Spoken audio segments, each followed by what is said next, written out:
Alaba tahun dan teman jadi labuan idui. Onde akhirnya pulang kampung juga awak Yom. Iya nih Be, Ayo juga udah gak sabar nih mau ketemu cewek-cewek di kampung Be. Kalau gua pengen nyobain rendang, tunjang, jam gadang, pokoknya dang-dangan lah.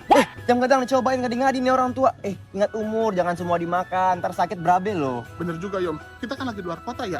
Emang BPJS bisa dipakai kalau luar kota? BPJS Kesehatan itu bisa dipakai di seluruh Indonesia kapanpun dimanapun. Walau kita lagi di luar kota, bisa pakai BPJS untuk berobat. Kita bisa mendatangi klinik atau puskesmas terdekat.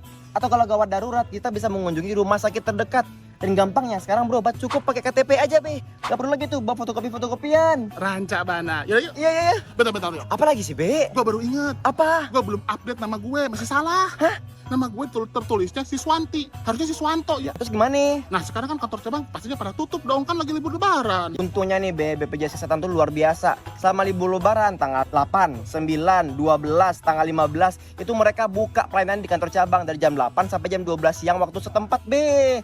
Atau kalau nggak gitu Be, kita nggak usah repot-repot. Kita bisa ubah data BPJS Kesehatan sambil makan rendang Be. Nah kok gitu? Iya, kita makan rendang, kita buka handphone, buka aplikasi Mobile JKN atau WA Pandawa BPJS Kesehatan, bisa dilayanin. Wah rancak bana. Iya. Ya udah kalau gitu yuk kita sana yuk. Pengen makan gua. Makan apa Be? Makan jam gadang, Lah. pengen rendang lah. Ya, Yuk. yaudah. BPJS Kesehatan.